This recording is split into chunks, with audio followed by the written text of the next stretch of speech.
Steven, have you ever used the phrase lose my number? Uh, nah, damn, I wasn't prepared for this question. Normally, I try to mentally prepare for whatever your opening thing is going to be. I don't know what it is. I was not prepared for that one. Maybe the last time I was at like a sandwich shop and they took my order and I said, "All right, lose my number." But other than that, Wait, wait, haven't really had. wait, what? Like when you take a number and you're like number 76, and then you go and get the sandwich. And you tell the the person making your sandwich lose my number? Lose my number. Lose it. Just lose it. Put it away. Yeah, that's. I see that you were scrambling for attempted humor there.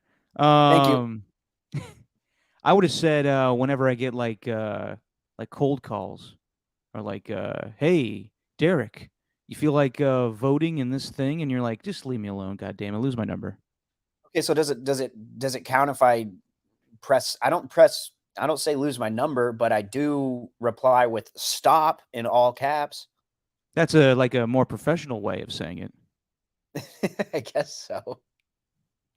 Yeah. Let's go. Yeah, great start. What's going on, everybody? Welcome to Just Your Opinion, man. Stephen Langford, Derek Papa. It's been a long, weird day in the world of sports, mostly with the NFL fuckery going on. Um, and the reason we bring that up is because Aaron Rodgers sung his little heart out to the world today about his future with the Packers and what's on the horizon with the Jets.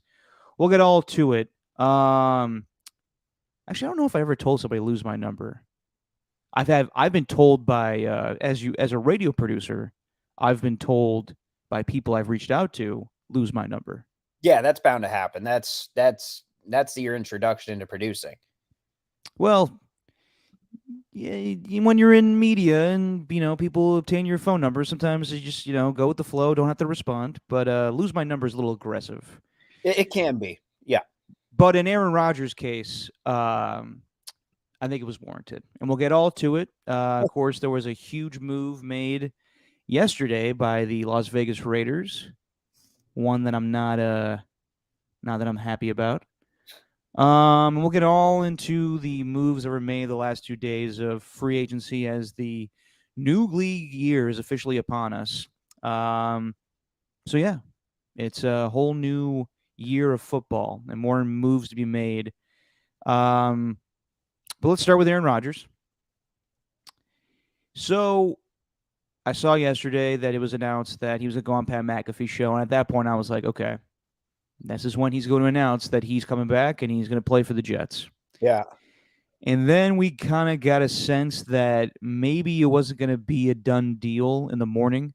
Reports from Tom Pelissero were that the Jets and Packers were still negotiating, but just couldn't come to terms on a deal yet.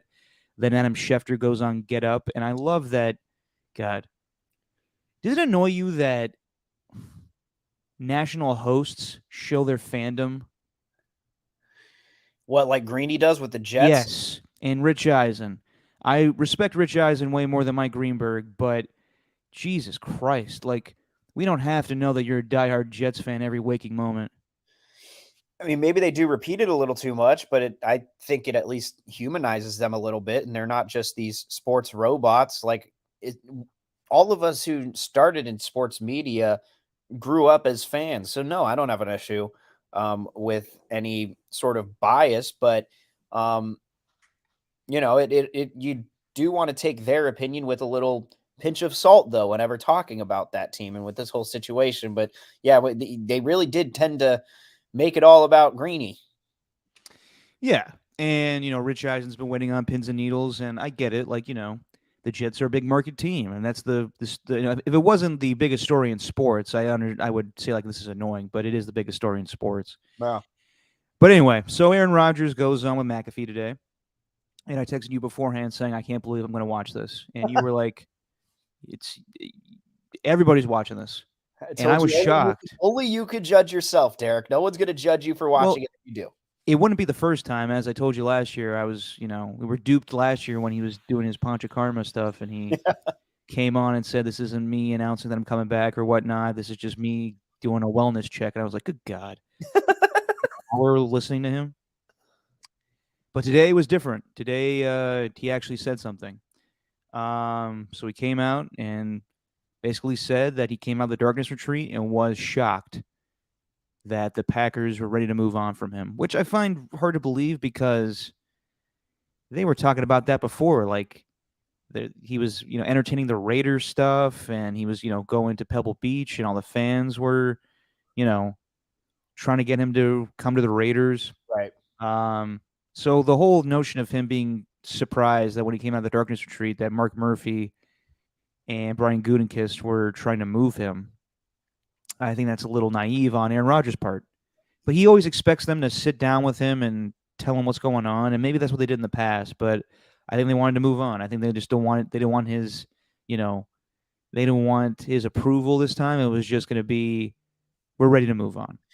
On a surface level, when it did feel a little hypocritical for him to say, like, oh, I was surprised when I went out of that darkness retreat, but at the same time, oh, I was ready to retire when I went into that darkness retreat. Yeah. But he said he was like 90% retired, and that's the reason why, he walked off the field with Randall Cobb, their last game at Lambeau and all that. And then, he does all that, and then the Packers are trying to plan for their future and look for other options besides the quarterback who is most likely going to retire. I don't know. I from that point of it, I did think to myself, that's a little odd, but I can't really look at things from his point of view because after all, he was with the organization for 18 seasons, and I don't know what it's like to be an athlete who has been, I don't know what it's like to be around anything for that long, for 18 seasons, for 18 years of anything. Like I didn't like, I barely even, like lived at home for 18 years straight. I think that's it. I haven't involved I haven't involved 18 years with anything. Yeah. But I don't know. So anyway, so Rodgers then talks about how, he heard the Mark Murphy comments, and those comments were telling, where he was saying, like, we're ready to move on. We want to do what we want to do, and if we expect, if Rodgers comes back, then that isn't what we wanted, basically. So then, yeah, he met with the Jets, and he said on Pat McAfee's show that he intends to play for the New York Jets this season. And he wanted to paint the picture to everybody out there that he's not the one holding this up. He was ready to make this decision on Friday. And for whatever reason now, the Packers and Jets cannot come to terms on the trade negotiations, which I find ridiculous at this point. Because how the hell are you going to let him go talk with the Jets? Like, it's the same thing with, like, the Raiders agreeing to terms with the Saints before Derek Carr got released. There should have been some trade negotiations at that point. And if things changed on the Packers front because the Jets have no other options, then that's ridiculous. And this whole notion that they got to wait till June 1st now to, they don't have to take on a lot of dead cap, I think is ridiculous. I guess Tom Pelissero shot down the idea that it would cost 2 first-round picks to acquire Rodgers. I think Schefter had that initially today. That's not happening. So I don't know what the Packers feel all of a sudden. They dug their heels in, as Rodgers put, and he fully intends to play for the Jets. But the longer this goes on, the more I'm kind of like, what the hell's going on here? And I loved everybody being like, well, Darren Rodgers is a Jet. Not yet. Not yet, he's not. He intends to play for them. If this goes on for much longer, he probably could, saying 90% retired. If they're fucking around with him too much, he may just be like, well, listen, what are we doing here? If he has to wait till June to go into the Jets facility, that's detrimental towards the team. He needs to be in OTAs. He needs to learn the new system and everything. So I find it hard to believe that they're going to prolong this for much more. I think this deal needs to get done by the end of the week. Well, but even so, don't OTAs start in May? So really, they could prolong this thing for like another month and a half. Yeah, but okay, the list, like, he addressed that, like, Diana Rossini, and I love that Rodgers was like, I think her name is Diana Rossini. Like, come on, dude. Like, if you work in the NFL, you know people's names. I understand, like, you don't want to go with the Like I don't listen to Schefter. He's got my number. He's texted me, but I don't want to entertain anything. Okay, but you can at least respect people's names.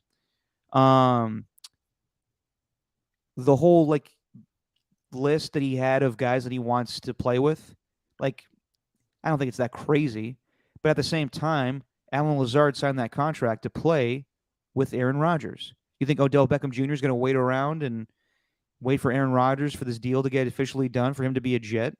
Right. Um, so I think it's ridiculous in that vein. I just loved how every Twitter profile was photoshopping Aaron Rodgers in a Jet jersey, and rightfully so because he's the one that wants to do this. But it's not done yet. It is not done yet. Well, you got to draw some sort of buzz for it, right? That's what these pages are supposed to do. Like immediately, if he says his intention is to play for the Jets, you're going to Photoshop him in a Jets uniform. I mean, you saw the Carlos Correa Giants jerseys that were photoshopped on him before before the whole thing with his physical happened. And then look, now he's back with the Twins and they didn't need to Photoshop anything in the first place. I mean, do you think there's any point where the Packers would just say, you know what, the Jets are not willing to meet the demands that we want to trade for you? We're not trading you. We're just not going to do it. So what do they do then? I don't know. Keep him on the team. I think that's too late. I think Aaron Rodgers announcing to the world today that he intends to play for the Jets was a shot at the Packers to say, get this deal done. Yeah. Or they could just say, hey, you know what? You retire. We'll pay that dead cap money, whatever. Well, then why not just get the deal done now? I got to say, a lot of the trades that have gone down, Jalen Ramsey, 3rd-round pick. Uh-huh. We'll get into it, but Darren Waller, 3rd-round pick. Mm-hmm. At this point, wouldn't the Packers just want him off the team? Yeah. No, it's just causing a distraction, if anything. Yeah. No, 100%. This deal needs to get done tomorrow, in my opinion. You can't prolong this. If you want Jordan Love to be your guy and go forward with that, then Aaron Rodgers is willing to wait the white flag. I'm sure they will. I did find it hard to believe when Schefter on Get Up did say yeah, they haven't been in discussions for their contract negotiations. What? So Murphy just said, hey, Jets, yeah, you can go speak with him. We're not going to even talk about the framework of a deal. Just go speak with him. Just go talk with him. Yeah. The whole thing's kind of weird to me. I don't know why they would wait this long. I figured both parties were in agreement on something, and then when Rodgers gives the okay, it's done. Let's move on. But apparently that's not the case. So we'll see how long this takes. But also, Trey Wingo got this right. Yeah. Everyone was giving Trey Wingo shit, questioning if Dove Kleiman's a real person. And I really don't know if he's a real person. I think he just takes other people's shit and posts it on Twitter.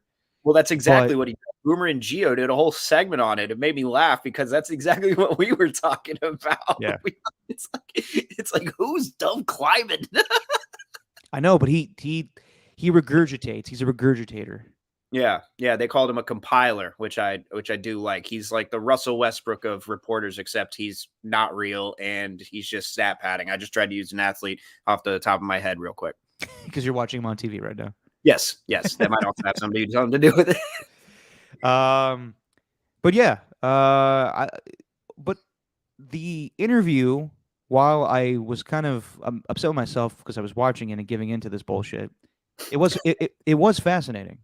Yeah. It was people say what they want about Pat McAfee. I give him a lot of respect for the fact that he went from basically nothing with that show, and now it's turned into what it is today. It's highly successful. It's got one of the biggest stars in sports on it, saying to the world, basically, the decision to. This was out of LeBron James, except I don't think Aaron Rodgers pissed off anybody today. I think that he basically treated this as a goodbye to Packers fans. Yeah. Which was, I think, nice of him, but also this was his way of saying I'm ready to move on to my new team. And I wonder, if more athletes are going to want to take the news into their own hands, because it's clear that Aaron Rodgers has a problem with these insiders having scoops before he does. Yeah, that's what I was thinking. He's really unique in that way. And what McAfee has done is, he's kind of used that just his relationships that he's had in the past, and he's kind of parlayed it into a media career, and he's super talented, and that's why he's there in the first place, and that's why he's successful as he is in the first place. But it is fascinating to watch this new age development. I'm not going to sit here and be like, no other athletes are going to be like Aaron Rodgers because he's too unique of an individual. He's one of one. No, I'm not going to say that. Of course, there's probably going to be others who do this, and LeBron kind of started it with Jim Gray and the whole special back in 2011 or 2012, whatever year that was, or 2010. I can't even remember anymore. But 2010, yeah.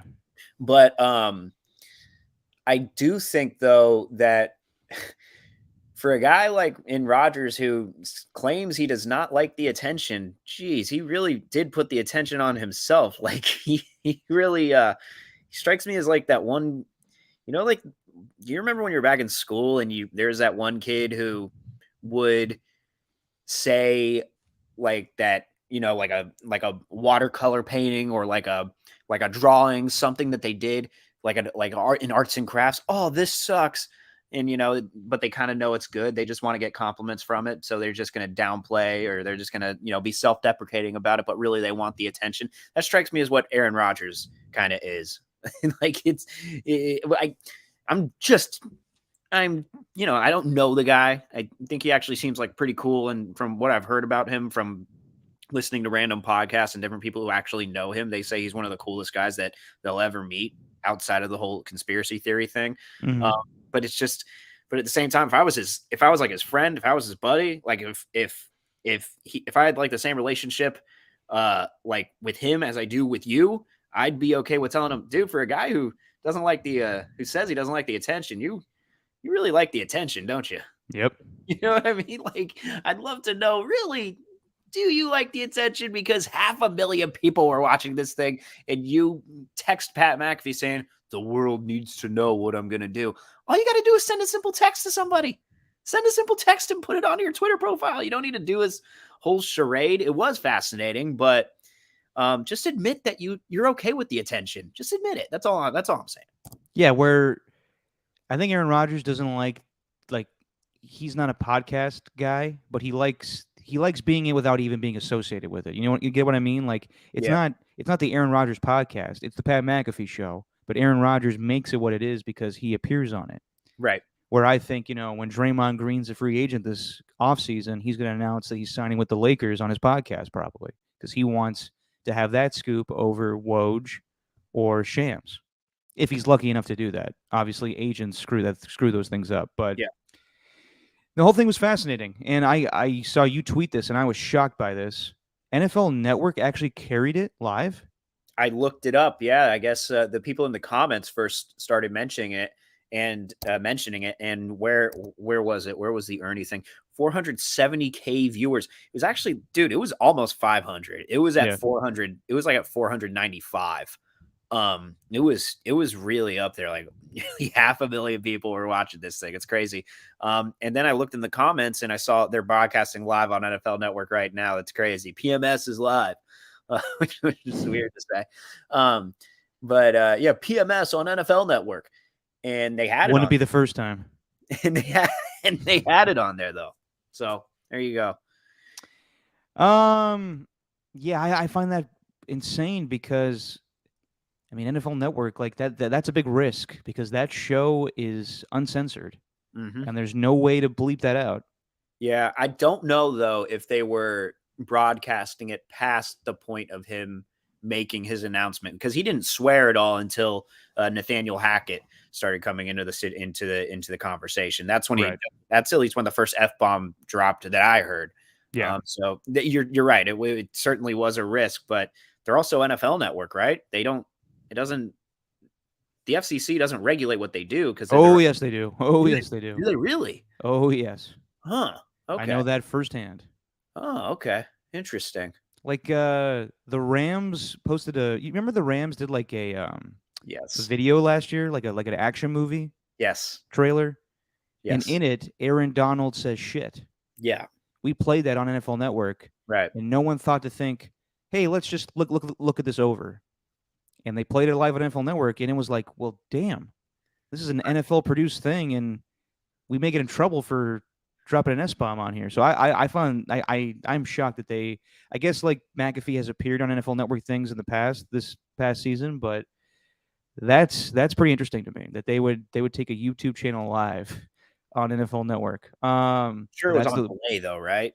you would think. But I don't know. I mean, I don't know how you control that. Uh, yeah, very interesting. But also in the interview, I noticed that Rodgers was asked about, would he have wanted to go to any other teams?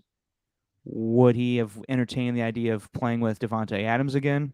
The big reason he said that he was willing to go to the Jets was because of Nathaniel Hackett Uh-huh. and their relationship. And then they brought up like nobody made you think otherwise, and he said like if there was an opportunity to play with Devontae Adams again, I would have taken it. And that's the part where I think a lot of Raider fans are going to be upset about the fact that it's come out that Tom Brady wanted to go to the Raiders and the Raiders said no. And now it sounds like Aaron Rodgers was entertaining the idea of becoming a Raider and the Raiders just didn't want to do it. Now, there's also a report from Jeff Howe saying that the Raiders were in trade talks with the Packers, but then they moved on. So I think everybody got the sense that it was going to be the Jets or nobody. Yeah. And it seems like that because no one else is in the talks. But it hasn't been done yet. I wonder if a team at the last second want to swoop in, I should say, and just say, yeah, we'll do two first round picks. It'll be stupid as hell, but what's stopping any team to be like, this deal's not official yet? There's nothing. There's nothing stopping any team. It's just, I think everyone wants to turn their attention and focus more towards the draft as opposed to trying to acquire a quarterback. And it'd be a headache for any other team. I think other teams now are, we're in free agency. We've got a plan, and now, this deal's not done. We don't want the headache of Rodgers right now. That's fair. Also, I noticed during that hour-long interview, no moves were made. Absolutely no moves were made. Yeah. The NFL world and the sports world stood silent while Aaron Rodgers went on his diatribe. The day the earth stood still when Rodgers says he intends to play for a team. Yeah, and then that's the thing. Like, they kept asking him about, like, are you going to wear Joe Jameis' number? Are you going to work out with the Jets? Who else do you want on this team? And he's like, hey, guys, honestly, I'm still a Green Bay Packer at this point. It's so weird. The whole thing was, like, just fascinating that, like, a player who's still under contract with one team is like, I'm ready to go. I'm ready to be traded to a new team, but I am held in NFL jail right now. It is pretty remarkable, though, that Rodgers has that power to where no one is going to believe anything about him until he says it, because that's what everyone was saying in the first place. Like, literally everything that he said was being regurgitated for the past week. Like, everything Schefter said on Get Up this morning. According to my sources, Aaron Rodgers, your Packers and Jets, they're not in discussions right now. This has layers, people. This has layers. Ogres have layers. Basically, your Adam Schefter is Adam Sandler doing Adam Schefter. Yeah. But it's what's been said, though. It's like, yeah. According to my sources, I have a piece of pie.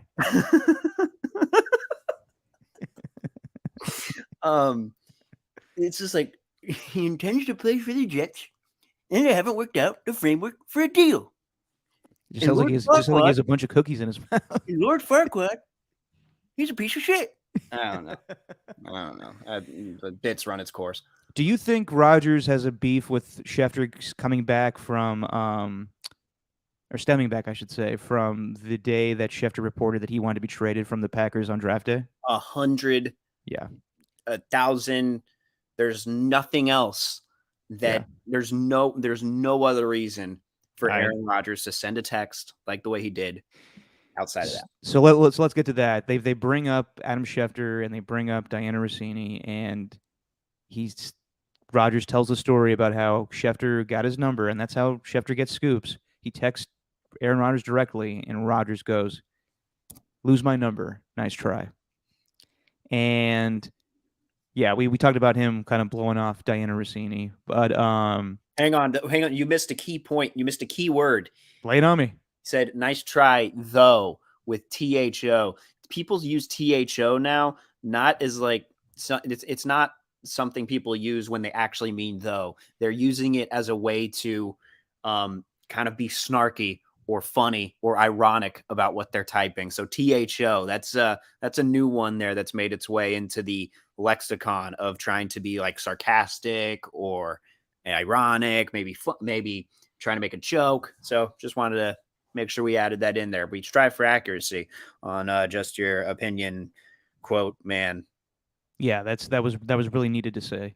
Um, and then Schefter tweeted it out, kind of like a fuck you back to Rodgers, being like, "Yep, this happened. Here's a screenshot." And Schefter, and then it's live on the air. McAfee tells him about it, and he goes, "Oh, I would, if he wants to do that to me, I will show the world what he texted me in the first place. I would love to see what that was about."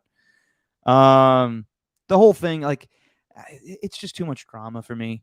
At the end of the day, like, just I want to wake up tomorrow and have the graphic of Rodgers, like everybody's doing now with the breaking news thing at the bottom, and Rodgers in a Packers jersey, and it says that Darren Rodgers has been traded to the New York Jets. We just move on past this. It's just ugh at this point. Rodgers said what he needed to say, and I respect in the fact that he wanted everybody to know that I'm not the one holding this shit up. I'm willing to go play for a new team. It's the Packers. I respect that, and I also would want the Packers to just move on at this point. I think it's ridiculous that we're waiting for this to get done. I understand that you want to get good compensation for him, but you had time to do that. The amount that he liked to hear himself talk today, though, Yeah, I know. it was. I mean, even with me, I kind of get self-conscious about sometimes when I'm really way too long-winded on this podcast, and then I'm like, damn, am I taking up too much time? This dude went on for like 12 minutes before even giving an answer. Well, yeah, I mean, it started with him, of course, going like, well, back in 2020, they moved on and they got Jordan Love. We know the story, dude. We get it. We get it. We know the whole thing. Just get to it. Yeah. Well, at first when he said this is a decision day, I was like, did you con us again? Is this just you wanting to shoot the shit with McAfee? And then thank God he was like, no, this is a decision day. I've already made the decision. Here's the decision. Thank God. Yeah.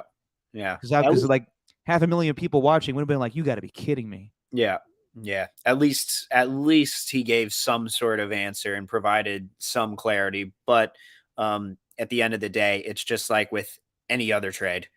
It's just like this guy, he's intending to play for another team and just waiting for the team to work out a deal. That's it.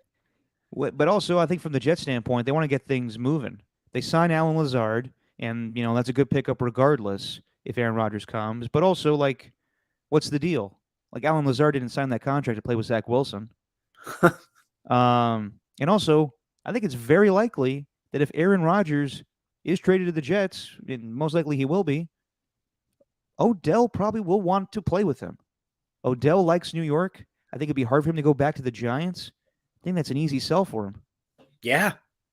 Why wouldn't he? If there's going to be anybody to go back to, it's him. It's just the only thing with him is with Odell is kind of always felt like he wanted to be like the number one or the number two. And I don't even know where that's a pretty stacked wide receiver roster they got right now. Well, was he the number one with Cooper Kupp? No, he was the number two. Well, he's more than number three, wasn't he? Because the idea was he was going to play with Robert Woods too, and it was going to be just a massive wide receiving core. Right. Maybe not. I don't think Odell cares about that at this point. I think he wants to get paid. But I think also at Rodgers' stage in his career, at 39 years old, kind of the same way with Tom Brady being 40 on the Bucs, when he had Mike Evans, Antonio Brown, Chris Godwin. You need as many receivers as possible. So getting Odell, getting Alan Lazard, having Garrett Wilson, even Elijah Moore. The more depth, the better wide receiving core to make him look better with the limitations he has as he gets up in age. The last tweet that Odell Beckham put out, posting the video, which is just way too far away from the field. You can't see anything. That's number one. He's showing himself working out. But I also like how he says, I just couldn't let myself give up or go out like that. I still got something to do. Let's get it.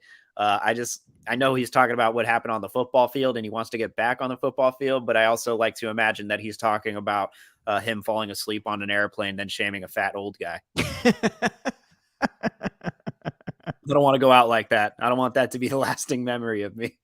That's true. Because everybody remembered, Like, Antonio Brown's career is over, and I think with the lasting image we have of him is pulling his thing out at a pool.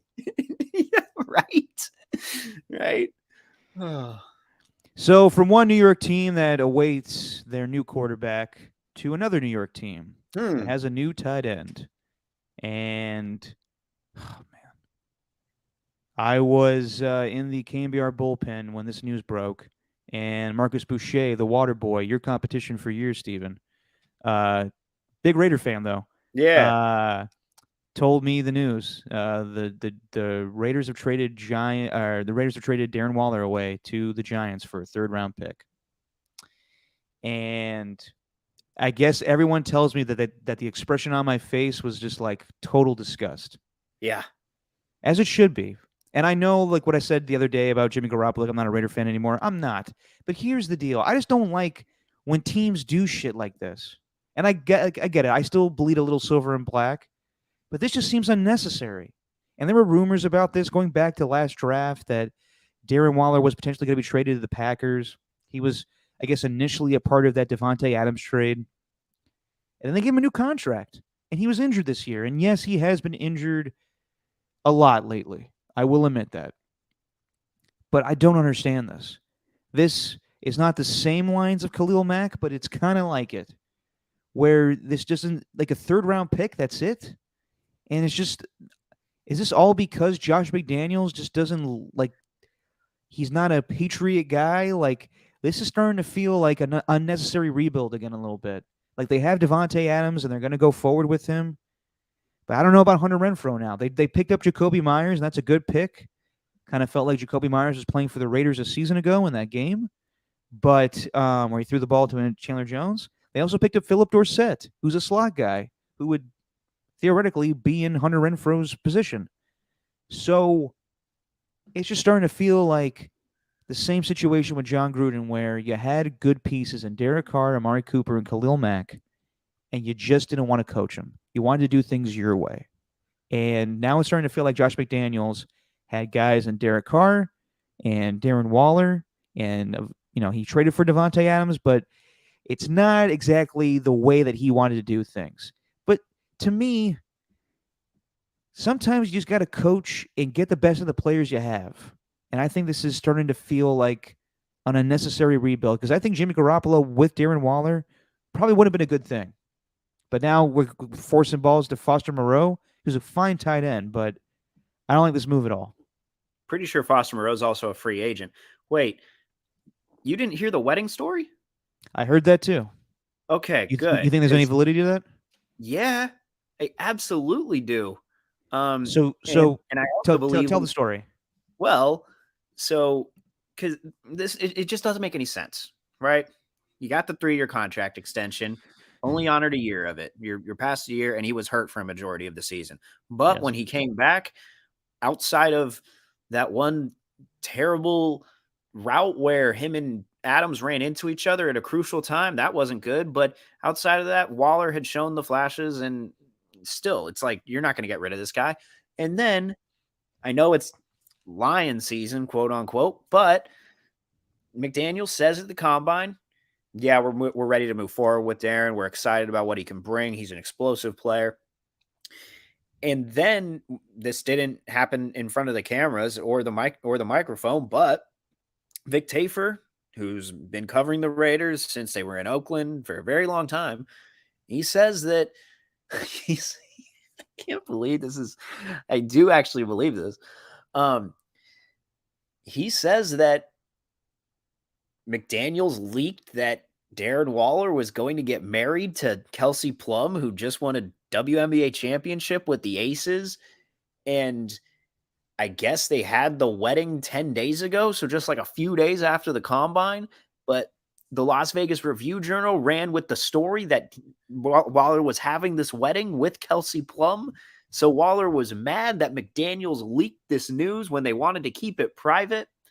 And then Kelsey Plum responds, because Robert Griffin III, who's Mr. Comedian now on Twitter, Robert Griffin III. Too many TikToks. It's just the corny jokes. It's really getting to me. But he's great. He's a great analyst. Fantastic at what he does. Not trying to bag on the guy, but just too many, like him saying McDaniels must not be a romantic after this. Anyway, Kelsey Plum responds to it though, saying it's because he wasn't invited to the wedding. So that's why he leaked the news, even though he knew Waller was not going to be happy about it. Wow. Wow, wow, wow. I think there's some kernels of truth to that, but I do think at the end of the day, we heard this for a while. That I remember a report talking to Alon when he filled in one week. I think I talked about it with you. There was a report months ago that the Raiders could move on from Darren Waller and Hunter Renfrow and try to go more Patriot guys. Yeah. And we're seeing that right now. Jacoby Myers and Philip Dorsett were signed. Yeah. So I hear you. I just don't know if that is the determining factor of Darren Waller getting traded. No, probably not. I do think it's something though. I do think there's something there. And in the end, the way that history is kind of repeating itself, going back to the Khalil Mack trade, is these guys, their egos are getting in the way, and what they think is the right way to build a team is the only way, as opposed to, hey, you know what? Maybe let's see what we got from these holdovers from when I wasn't here. So let's check, let's see. And instead, they're like, you know what? No, we're gonna do that. We're gonna do it our own way. This one, they said they didn't want to do it the Patriot way. They wanted to get away from it. Well, you're certainly reconstructing the team that way. 100%. And I guess it's just something in the way that Darren Waller didn't come back from his injury quick enough that it perturbed Josh McDaniels. I also wonder, I mean, Max Crosby's a great player. He's got a podcast. I wonder if the podcast kind of reflects poorly on Darren Waller with the executives in the room. Right. I do, even though Dave Ziegler goes on Busted with the Boys, but none of those guys are his players. Yeah, it's an interesting move. It's definitely interesting, and it doesn't make the Raiders any better. Yeah. Also, you want to know something that really it flew under the radar. And we mentioned it briefly, but the fact that they're just letting Perriman go. I mean, Waller's one of the best tight ends that the Raiders have had in years, probably since Zach Miller. And the Raiders, this is the best linebacker they've had in quite some time, since as long as I can remember, really, since the early 2000s. And now they're just going to let him walk in free agency. And now he's just visiting the Texans. I do understand that one just because of the age. Isn't he 30 something? Yeah, but all these guys are in their 30s. I don't know what they plan to do. Like, what are you going to run it with Divine Diablo as the? I don't know what their plan is. Unless they sign somebody like Bobby Wagner. Well, then there's also age. Well, 100%. But I do think that's an upgrade over Denzel Perryman, just slightly. Also, well, you don't. Just a heads up, Draymond got his 16th technical, so he will be suspended for the game against the Hawks. Wonderful. Anyway, apologies. No. That's a good update. That's a good update. Well, you don't like Ryan Splain? I don't know who that is. Steelers guy that the Raiders signed. I'm not going to sit here and act like I know who these lesser free agents are and know every single thing about them. I'm not. Come on, Steven, get Bone up on the tape. I'm sorry. Bone. I'm sorry. No, I mean, like, yeah, he's a fine middle linebacker. We'll see. They got to add somebody else. But yeah, dude, it's starting to feel a little bit like McDaniels is going the Gruden route. Yeah, in just their different ways, and I don't think McDaniels is going to, I don't think any emails are going to show up, and there's going to be a New York Times article that comes out explaining. Oh, wow, okay, sorry, I'm totally getting distracted by this Warriors Clippers game. So it looks like Draymond's still playing. Draymond's still playing. He's going to be He's going to be suspended next game. That's when it'll be served. I guess it was a double tech, but with Morris, it's a flagrant 2, so he's gone. Out. Yeah. Is that Marcus or Markeith? I think it's Marcus. Anyway, I don't know. I could be wrong. Watching this without the volume is brutal, man. Just don't have any sound. I don't have, Colette Azabuki telling me that they're running a split action again. It's not Buki tonight. It's Dave Pash and whoever else is on with him. And Dave Pash is doing a lot of Warriors games lately. Really? Oh yeah, he was on Monday doing the Monday game. Huh? Indeed. Yeah, dude. I don't like it. I also, isn't it gonna be a pain in the ass for Darren Waller to do his podcast now? Dude, it's all it. The thing, he just married a Vegas Aces player. Yeah. Like, the dude was committed to Vegas in more ways than one. And he sounded like he was ready to move on from Derek Carr. He was all in. Yeah, he sounded prepared. Like, I think he was Waller now he's getting a worse quarterback, in my opinion, Daniel Jones. Yeah, Daniel. I feel terrible for him. He's gonna wind up like Evan Ingram, where it's like Evan Ingram's a very talented player, but doesn't have a quarterback to help him out. Evan Ingram, by the way, random. He made one of the greatest catches I've ever seen live at a Raiders game once. He made a one-handed catch. I remember. I was in the third deck. I was like, oh my God. From Geno Smith. Dude. Never going to forget that one. Anyway, it's just, it's no good. It's no good what they did. It doesn't make any sense. It screams Gruden again. The only thing that can really, like, if free agency was, if they had to check off any boxes or whatever, it'd get an X right now. Free agency, they haven't done too well with, in my opinion. Maybe they were, at first I was okay with the moves, but signing Philip Dorsett, I mean, you bring up the age for linebackers. It's like Philip Dorsett's 30 years old. I forgot he was even still in the league. It's just. If Josh McDaniels can't find a way to get Hunter Renfrow involved in their offense, then I think he's got issues. Yep. And I thought it was going to be a solid, Devontae Adams, Hunter Renfrow, Darren Waller, Jacoby Myers. Not bad. But now, unless they're trying to get like Mike Gesicki or somebody, I don't see how this is good for the team going forward. Because I think Jimmy Garoppolo would have benefited greatly from Darren Waller. Maybe they're just big like Linkin Park fans, and they hear the song "Burn It Down," and then Josh McDaniels is like, that's a good idea. We're gonna build it up to break it back down. My God, how long have you been sitting on that one? Since the beginning of the show. I was watching the music video. Yeah, I can't find a lot of Raider fans that are happy the last couple of days with the signing of Jimmy Garoppolo and the trade of Darren Waller. Oh, dude, some have their foot out halfway out the door already. And to me, like, my closest friends, right? Like the ones that I've known forever, the ones who one of them who basically made me into a Raider fan. He's done with the team. He hates them. Anything that they do, he's done with them. Like Derek Carr signs with the Saints. He's never had anything good to say about Carr since he started in the Raiders uniform. And then when he goes to the Saints, well, now he's going to be MVP. You know what I mean? He's that type. And I mean? And I don't blame, you know what I mean? And I don't blame him because he's, he had like season tickets with the Raiders since he was, since he was like 5, I think. And then, felt betrayed. But like when they ask me, I have a few friends like that. And when they ask me, like, why are you still a fan of the Raiders or why do you still follow that team? I'm like, without insulting myself, I can't really give you an answer. Yeah. You know what I mean? Like it's hard. Like, like, I'll be completely honest. No matter how many times I say I'm done with this team, there's a part of me that's not. Right. Like, you, Steven, has seen me firsthand how crazy I was when I was a legit Raider fan. Yep. Would you say it's died down immensely since then? I would say so. Yeah. It's definitely died down. There have been no, there's been. Here we go.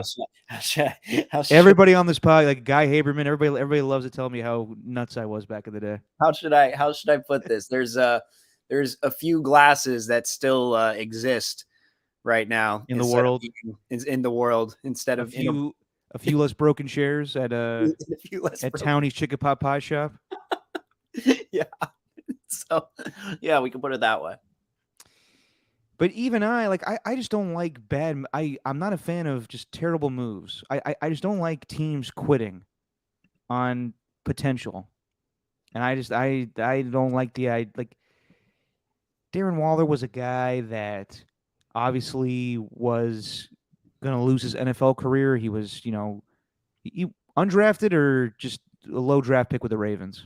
Darren Waller was, I believe he was undrafted, if I'm not mistaken, but I'll double check. Well, everybody knows the story. He didn't pan out with the Ravens. He had drug abuse problems. 6th round eh, pick. 6th round pick, and John Gruden and the Raiders took a chance on him, and he was the star of training camp in 2019. And then he just exploded on the scene, and he got a Pro Bowl season, and everybody's like, "This is the next best tight end of football." I still think he can be if he stays healthy. Now, since then, he hasn't been consistently healthy. That's the problem. But I everything that he went through, and for them to just be so kind of cutthroat a little bit, like I don't think you give up on a guy with that much talent and potential. Like I for just a 3rd round pick too, I don't like it. It reeks of John Gruden trying to flex nuts. Like, this is the way the team's going to be built. I don't care that we had these many playmakers in the past. I don't make my team. Damn it. It feels like this is the type of move where maybe if things go south this year, if things really go south, let's just say they're a 7-10 team, they're just one game better than they were last year. I know they were without Derek Carr, but I think the expectation is they can be better than 6-11 with the roster that they have as currently constructed, and with the 3rd most cap space going into this offseason, and you're going to have the 7th overall pick. Now, again, that remains to be seen. We can't totally compare it to Gruden and Mayock because their free agency class and their draft classes were they just continued this trend of just demoralization for Raider fans. You know what I mean? Like, the free agents, terrible moves all the way around. But so we got to give them a little time. But it feels like if this goes downhill, then I'm not going to act like I know Vegas. Maybe we need to bring Fortenbaugh back here. But you remember how Fortenbaugh was talking about this when we brought him on before the start of the season. He said Vegas loves a winner. Yep. And Mark Davis, even though he owns 2 of the teams out there, he is not like the powerhouse, kingpin of Vegas. No, those are the guys that own the casinos, like the billionaires that are, far more rich than he is. I wouldn't be surprised if they step in and say, "Hey, man, I don't know what's going on with your team, but we could do a much better job." And then they just step in and buy the team from him. I don't know what it would take. And I don't, maybe it has to come down to like the league owners vote, which is what it's supposed to be with like Daniel Snyder or something. But it just feels like it's headed to that point where maybe nothing will improve until Mark Davis is gone. And But I don't even see Mark. Like, I have my issues with Mark, but I don't see him as a meddling owner right. that gets in the way of how things are done. He lets his coaches do their thing, and their GMs, and it's a lot of questionable moves. And I know when I was leaving Las Vegas when the Raiders lost to the Niners in that great game, JT the Brick was saying that they want to make a big splash this year, and they're not trying to lose when there's a Super Bowl coming to Las Vegas. But I don't know right now. Like, this team, I'm very interested to see what Sean Payton does the next few days too, with how he wants to upgrade the Denver Broncos, because there's rumors that he wants to move on from Cortland Sutton and Jerry Jeudy. I think right now the Raiders are, like, this time last year I was saying the Raiders might be the number 1 team in the AFC West with the addition of Devontae Adams, with the loss of Darren Waller and the loss of Derek Carr and the addition of Jimmy Garoppolo. I'd say right now they're the worst team in the AFC West. I don't disagree with you. But there's a lot more moves to be made. Yeah, there still needs to be a draft, and we do need to see how the season plays out. But this is not boding well. But to your point about Davis, though, I mean, the reason that he brought McDaniels and Ziegler over is because, well, I think he wanted to recreate the Patriot way for the Raiders. and I think that he looked over there in New England and said, that's a consistent winner. Well, right now, you are getting the cast-offs of that Patriot way. What's crazy about the Patriot way is they were led by the greatest quarterback of all time and the greatest head coach of all time. Like, Yeah, it helps. it You got to certainly win. does.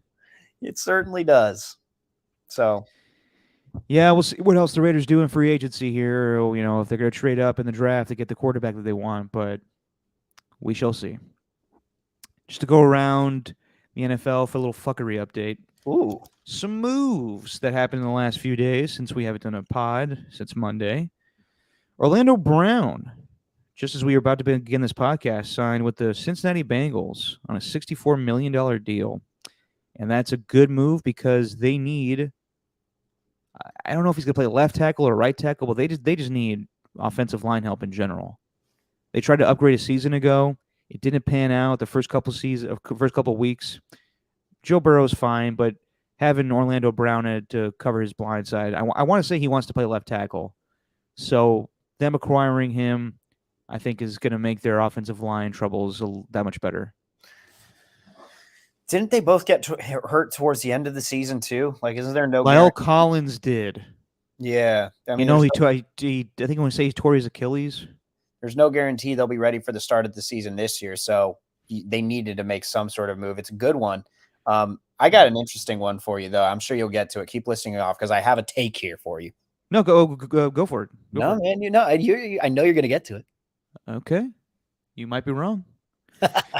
Miles Sanders goes to the Carolina Panthers. He's going to team up with Deuce Staley. All right, that's it? That's it right there. All right, what's your take? Derrick Henry, Eagles. Now, why do you say that? Because they need a running back. And behind that offensive line, with I know it's an RPO style offense, so maybe it wouldn't work, whereas the Tennessee Titans were more of a traditional just run first team, pass the ball deep. But if they trade Derrick Henry, I wouldn't be surprised if the Eagles try and get him. I hear you. I don't know if he's going to fit that scheme. Right. And they also signed Rashad Penny, who's more of the kind of the quick burst running back style that offense is running right now. I see Derrick Henry in more of a Buffalo system. I do think Derrick Henry could get traded, and we're still waiting on that, and DeAndre Hopkins possibly. I'm hearing a lot of Bijan Robinson for the Eagles, the Texans running back, who also is a good mustard salesman. Don't you have it? Is it good? I do. Dijon Mustardson. Is it good? It's mustard, yeah. I don't know. There could be such thing as bad mustard. You can't go wrong with mustard. Yes, you can. You ever had bad mustard? I guess not. Yeah. Wow. Never had bad mustard. Learn something new. See, this is why we do the podcast, Derek. I learn something new about myself every day. I've never had bad mustard. There you go. I mean, Orlando Brown could create a mustard if he wanted to and call it Orlando Brown Mustard.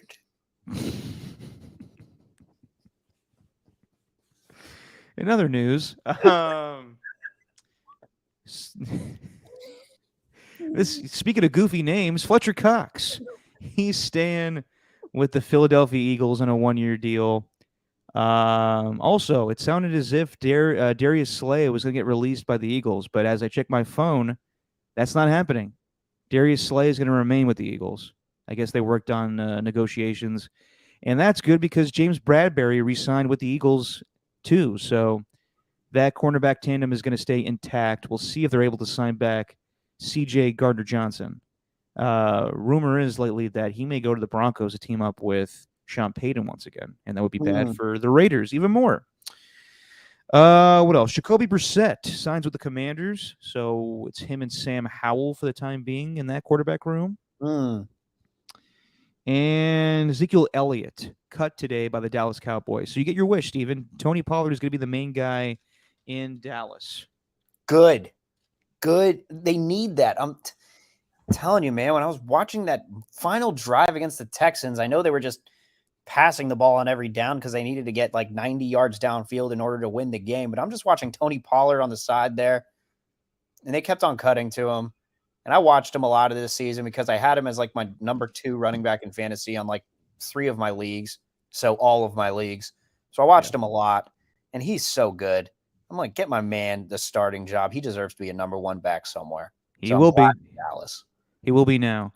And the Dallas Cowboys also make a big move yesterday. They trade for Stephon Gilmore, who signed a 1-year deal, or I guess a 2-year deal, with the Colts a season ago, and they already moved him to Dallas to team up with Trayvon Diggs. So they got, we got Jalen Ramsey teaming up with Xavier Howard, and now you got Stephon Gilmore teaming up with Trayvon Diggs, cornerback tandems.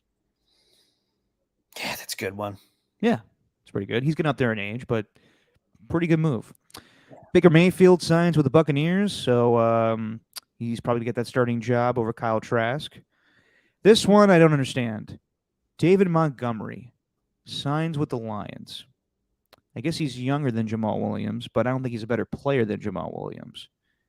And that led to Jamal Williams being the heartbeat for that Detroit Lions team that's ready to win this upcoming season. He's not coming back. He signed with the New Orleans Saints today. So, the last thing we'll remember of Jamal Williams is him doing that swag kage, leaders of the village of the Vidden Den. Leaders of the village of the Den. And he also had a great audio bite when they beat the Packers, where he was talking about his grandfather, and he said, "Don't let these tears fool you. It's all dog under this mug." Yeah, yeah. He would have been good to keep going with that team. I don't understand that move. Yeah, I don't get that one either. I was surprised when I had to do a double take. I was like, Jamal Williams, what? When I saw the notification, I didn't get that one. I don't know. Maybe from their standpoint, they're seeing like, all the comparisons that he was having to like LeGarrette Blount's season, that one 18 touchdown year he had with the Patriots. Well, Blount had 2 touchdowns the next year and then 5 the following year after that. And then he retired. I'm not saying that's how it's going to go. But maybe they thought it was going to end up like that. I don't know what their thought process was, but it's like you said, he's the heart of that team. You're using a leader. You're losing a guy who gives that team some personality. And this is when I thought the Lions were having a relatively good offseason. Like, I mean, signing Emmanuel Mosley, I thought was a steal for them because you're getting a guy who's you're getting a 26-year-old who is aiming to get that big contract. So it's just really a 1-year prove it deal for him. Like, you're going to get a good season out of Mosley if he stays healthy. And that secondary is fantastic. They're set up to be a really good team. So yeah, the Jamal Williams thing, it didn't make much sense, but they are the Lions. Yeah. But they're trying to win now, so that was interesting. They let him go, but he is getting up there in age a little bit. Juju Smith-Schuster signs with the New England Patriots. So I think that puts any rumors of DeAndre Hopkins going to the Patriots to bed, you would believe. And maybe that opens things up for possibly the Chiefs or the Cowboys to get him. I saw they're doing a lot of contract restructuring. So to, play the role of Brian Windhorst. Now, why would they do that? Why wouldn't they do that? I'm surprised we didn't get more of those tweets when Alan Lazard signed with the Jets. Now, why would Alan Lazard do that? Yeah, there's a little bit of it on part of my take, but that's it. Yeah. And then lastly, if I'm forgetting any moves that were made the last 2 days, just let me know, Steven. But Austin Eckler granted permission to seek a trade from the LA Chargers.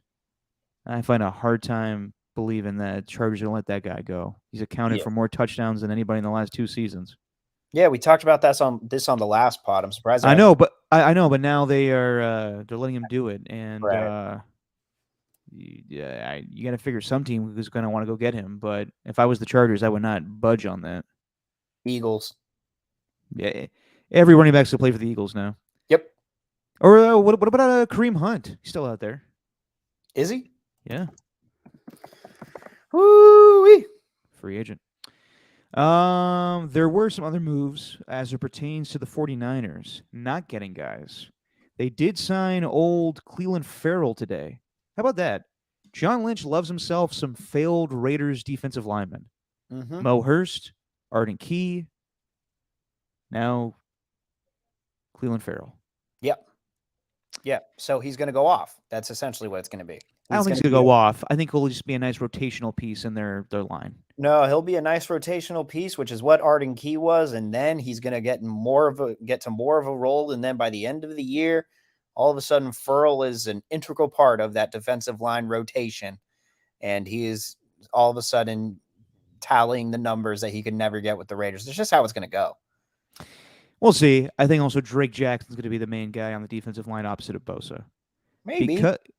Because they lost a lot of guys this week. The Niners lost, as you said, Stephen Emmanuel Mosley, which I thought was I understand he's coming off a torn ACL, but I don't know if that was a good idea to expect Diamondor Lenore to be that opposite guy with Mooney Ward. The writing was kind of on the wall with that one because Lynch he said we have interest in bringing him when Mosley back, we believe in him, blah blah blah, but then at the combine he was speaking very highly of Diamondor Lenore. That's true. So I guess like if there'd be any weak point, it'd probably be that one. There's not many with the 49ers that you could find going into next year. So if there's any weak point, it'd be that one maybe. But I thought they should have re-signed him. I did think that was a mistake not to. Yeah, I agree.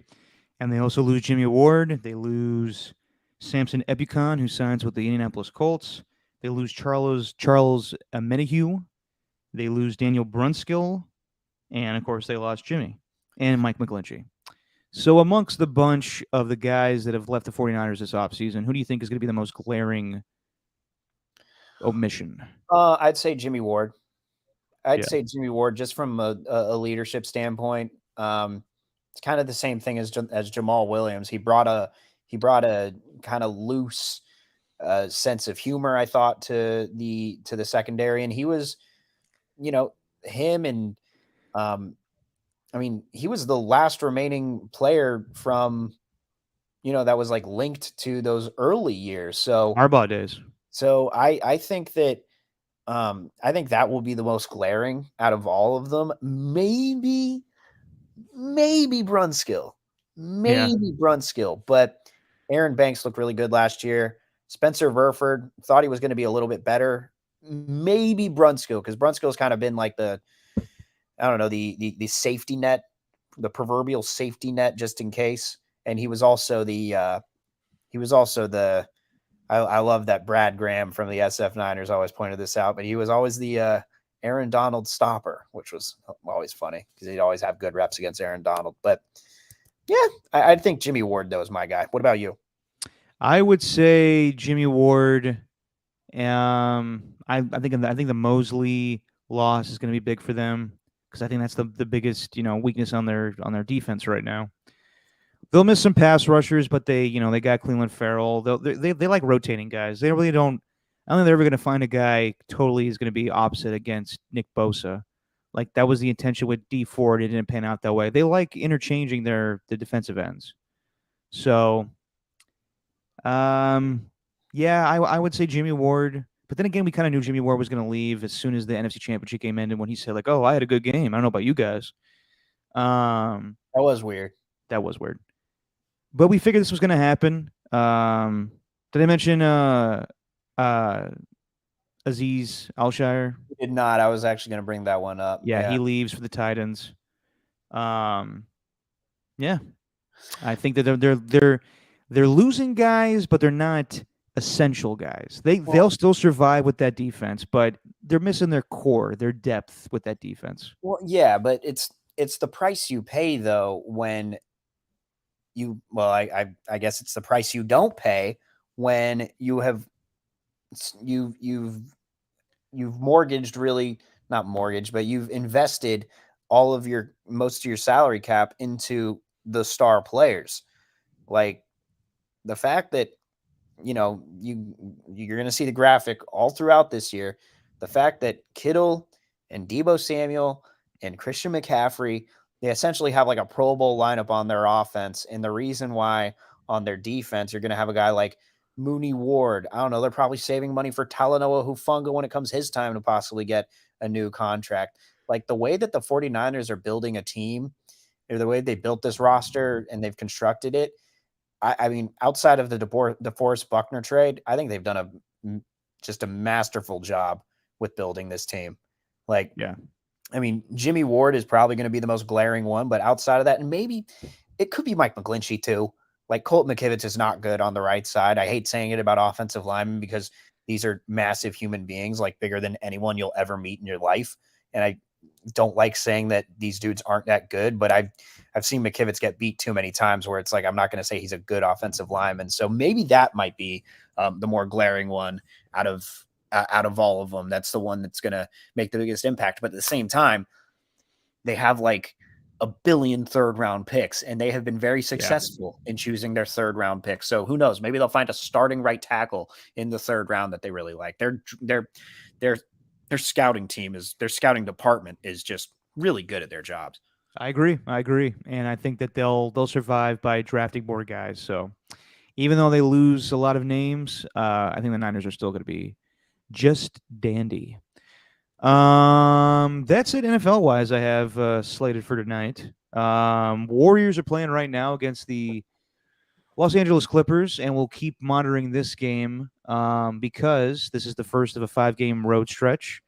And I'm going to reserve any judgment on the Niners on the Warriors until we see what happens this weekend, and how I want to see how they play these first 3 road games. I want to see how they handle it tonight, and so far so good with them keeping pace with the LA Clippers. It's 72-70 right now. So next time we do a podcast, we'll recap this game along with the other road games. But and John Morant will not be playing on the game on Saturday. He is serving an 8-game suspension that is part of the 6 games he's already missed, which I find incredibly weird. But it sounds like he's doing well, and he's going to return back to the Grizzlies in a couple of days here, 5 or so, when they play their next game against the Mavericks. Yes, Ernie brings it up. Andre Iguodala hurt. What did he do? Break his wrist? Yeah, sprained it or fractured it. Yeah. Listen, I respect Andre Iguodala and what he's done for this team. To me, I don't even remember he's on the team sometimes. I don't know how much he brings to the floor anymore. To me, it's kind of like a Udonis Haslem situation. I would love to see him healthy along with GP2 in the playoffs, but I'm not freaking out over Andre Iguodala not playing the remainder of the regular season. Yeah, man, not playing the remainder of the regular season, but it will more than likely keep him out for the playoffs, won't it? I think the first few rounds, but if they're trying to go for a championship, I think that's you only need Andre in the biggest moments. And yeah, you need it for the playoffs, but I don't. The days of Andre contributing that big of effect on the Warriors, I think, is over. Yeah, and Ernie says bring back Lamb, and they'd have to sign him to a guaranteed contract in order to do so. And you know what? That's an interesting one, Ernie, because I haven't been. It's kind of interesting. It's. I'm not gonna lie. It's weird being off of the radio station and into a new one where you don't have a lot of, just opinions inundated at you at all times. Like I don't have like a text machine where I'm just constantly getting takes. And I gotta say, I was kind of surprised at a lot of the backlash that Anthony Lamb was getting. I try to pay attention as close as I can every game, and there's some where it's like, Lamb, what are you doing? But there are others where it's like he fits pretty well with this team right now, and the way that Kerr speaks about him and Jerome. I know the GP2 trade, you're probably not going to be giving Jerome a guaranteed contract, but I don't know. I think Lamb can be okay. I don't know. I don't know why I got that take out there. I just thought about that. It's like he's gotten a lot of hate and vitriol towards him over the year, and also it might be the reason because of what happened at the University of Vermont allegedly. Yes, and so there's also that. Well, it's also the fact that when he plays, it's taking away minutes from other guys like Kuminga or Moody, and everybody's like, "What the hell's going on here?" Right. And Kerr likes his guys that are more basketball savvy and have a higher IQ. But also, Anthony Lamb does a lot of dumb stuff too sometimes. Yeah. I don't know how I feel about him. He's a Kerr guy that who was the guy, Quinn Cook, back in the day when there was a two-way player. I love Quinn Cook. Yeah, it's just the Warriors love their G Leaguers, man. Yeah. Quinn Cook, friends with everybody. Really weird. Really weird. Got along with everybody. The Lakers thought he was more than what he was, which was a lot of cases with the Lakers trying to get Warriors guys. I think that's what's going to happen with Draymond next year. Hmm. If they don't use him properly. But I remember Quinn Cook taking the game winning shot attempt against the Rockets in the Western Conference Finals in that one Yeah. game. That bothered the crap out of me. Yeah, I remember that. Did not like that. I understand he was wide open, but also we're not giving the ball to Quinn Cook in that situation. Come on. Regardless, we won the championship that year, so all good now. Anything else on your mind, Steven? Sports Yeah. wise? Lay it Yeah. on me. Yeah, the World Baseball Classic had one of the saddest endings that I've seen in a while. I have Puerto not Rico, been watching as much as I should be with that. it's a lot of fun, man. They got the USA and Colombia right now. I've been switching back and forth with the commercials. Is my guy Rio Gomez pitching? Rio Gomez? Do you know his story? No. So he pitched well, I think 2 nights Oh, ago. Pedro's son. Pedro's son. I actually we don't know each other now, but when Pedro Gomez, the late great Pedro Gomez, was babysitting me back in the day, I would hang out with him and his son. So I'm glad he's doing well.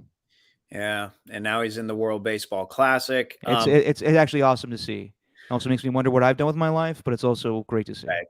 But no, that is really cool. And now the USA, though they have runners on second and third, they're down 2-1. And if they lose tonight, I'm not sure what the tiebreaker is between Canada and Mexico. I actually haven't even seen the score of that game, but it all boils down to that. And Mike Trout's up right now. But what happened with Puerto Rico and Dominican Republic? The Dominican Republic are a powerhouse. Their lineup was stacked, and Puerto Rico wins. So they move on along with Venezuela out of that group. I think it was Group D, which is like the group of death for the World Baseball Classic. And Edwin Diaz, the New York Mets closer, comes in, shuts down the Dominican Republic, or shuts down Puerto Rico, shuts down the Dominican Republic. And as they're celebrating, and Trout hits a single. Looks like it's going to be 1 run scored. Is it 2? They're sending him home. It is. And now the USA took a 3-2 lead. Nice play-by-play. Thank you. But as they're celebrating, he goes down with an injury. And everyone is just, and he had to be helped off. He had helped off the field. He had to be helped off the field. Oh boy. He hurt his knee. That's what the Mets said. They just announced that he hurt his knee, and they're just going to have an MRI on him this morning. It was the worst. I was loving that game. Leading up to this, I was just watching that because that's what was on before the Warriors and this USA Colombia game started. And then it ends in that way. It's like, oh my God, that was such a fun game. I wish they had I wish they could have like a 3-game or 5-game or 7-game series between these teams because they're so much fun to watch, but it ends in that way. It's just, I don't know. It sucks, man. It was really sad. Not to be too cruel here, but did they play a somber tune of dun dun dun dun? They did before. They did before. They did as he was walking out. Too soon? A little too soon. A little too soon, Derek. A little fresh. Sorry. And also, did you see that story with the player from Nicaragua? No, but good pronunciation. Thank you. He came in the 9th inning pitching against the Dominican Republic. They were up 6-1, so the game was all but over. And this pitcher, who was 21-year-old, who had never pitched in professional baseball before. He's never been affiliated. Oh, yeah. I have heard about this. Yes. Yeah, strikes out a trio of batters, and then they're like some of the best hitters in baseball. It was Juan Soto and Rafael Devers, and then Julio Rodriguez. He did give up the double to Manny Machado, but they overlooked that. Then a Detroit Tigers scout stops him outside and signs him to a minor league deal. That's so cool, man. Good story. Thank you. That's what's on my mind is sports, Derek. The World Baseball Classic. There's so much going on right now that I haven't just had the time or energy to watch it, but I should get into it. It's a fun time. Yeah. Yeah. Speaking of which, it's tourney time. Mm. Have you filled out a bracket yet? I did. I just filled that one out before we came on here too. Who's in your final four? 3 number 1 teams and then like a number 7. So Yeah. can you lay the names on me? I forgot who they are already. Where's your bracket? Go get it. I don't print out my bracket. Everything's digital now. Yeah. I just know I have Alabama winning. I don't know. You have Alabama winning the whole thing? I do. Even with the controversy of one of their players? Even more so, he after that whole court case, he went out and scored 42 points and hit a buzzer beater. He was also the freshman of the year. That is true. Brandon Miller. Yeah. Didn't care for that pat down celebration though. A little too soon. It's a little much. Yeah. I'll tell you mine. Yeah. In the South region, I got Arizona coming out of there. In the East, I'm going to go with... Still got to fill all this shit out, too. I'm going to go with... Marquette. Have you not filled out your bracket? Are you just filling it out on as well? Here's the deal. As part of KMBR's thing, Tom Tolbert every year has a tournament challenge, and he gave me his picks, but I have to fill it in for him on the website so everybody can play him in the tournament challenge. I'm just going with his picks, honestly, because he knows a lot more about college basketball than I do. I have Alabama, Purdue, Texas A&M, and Kansas. So you have all the number ones except for wait. Yeah, wait, did you have Houston or who did you have instead? Texas A&M. Texas A&M? Ew. Fuck them. No, I got like I said, I got Arizona, Marquette. I'm gonna go with UCLA, and I'm gonna go with Texas. UCLA, that's bold. Yeah. Their best player's hurt. Is he really? Oh, the best defender. Yeah, we'll see. I don't like Purdue because they almost lost to Penn State the other day. I was watching that game, and also that big guy they have on that team. I don't think he's very good. The huge guy. You know what I'm talking about? Yeah. Oh yeah. He's just big. Yeah. But he has no skill. Everyone thinks that he's gonna. Apparently, he's been getting favorable calls. No one calls offensive fouls in those conference games, which is why he wasn't getting any in the conference tournament. But a lot of haters are hoping that he gets actually called for those ones. So I'm gonna go with a championship game against Texas and Arizona, and I got Texas winning because I'm just a homer in that way. That's okay. No one's gonna remember. No one will remember. It'll just be me and Tom remember that because that's our two college teams. There you go. Way to go. All right, Steven. Any pop culture catch-up? Did you catch up on Last of Us? I watched one episode, so I got one more remaining. Damn, that was a good one. It was a good one. Where, God, what's her name? Who's the girl? Ellie. Ellie gets saved, or she saves herself, I should say. Yeah, that one was wild. A lot of twists in that last episode, and watching the post show thing, the inside the episode videos, which have been fantastic. You mean like I love back in the day when it was when you watched Walking Dead. It's time for Talking Dead with Chris whatever that guy's name was. Oh, what was his name? Chris shit. He used to do that show on Comedy Central, right? Yeah, but he did Talking Dead and Talking Bad, and it was like a post game show for the show. Chris Hardwick. There you go. That's it. Yep, that's it. Now they're doing that with The Last of Us. Yeah, not to like a talk show extent that they're doing, but it's kind of like every show's like a podcast now that goes along with like what happened in the episode, but they also do the inside HBO thing with how the episode, how it got made. Yeah, well, they do that they've done that a long time. No, they have. I enjoy watching that. No, yeah, it's good. The audio companions are a little much because they don't I haven't heard The Last of Us or the one, but the one for the for House of the Dragon. That one was a little much. Oh, was it? Yeah, it's just like you guys know way too much about this world. Yeah, exactly. Like way too much. When you start in Ted Lasso? Ooh, I already did. Forgot about that. We watched that last night. Dude, we had a blackout last night in Walnut Creek. How bad? It was from 1:00 in the afternoon until 10:30 at night. Shit. Yeah. What was the reason? Bad weather. Oh, the wind. Wind.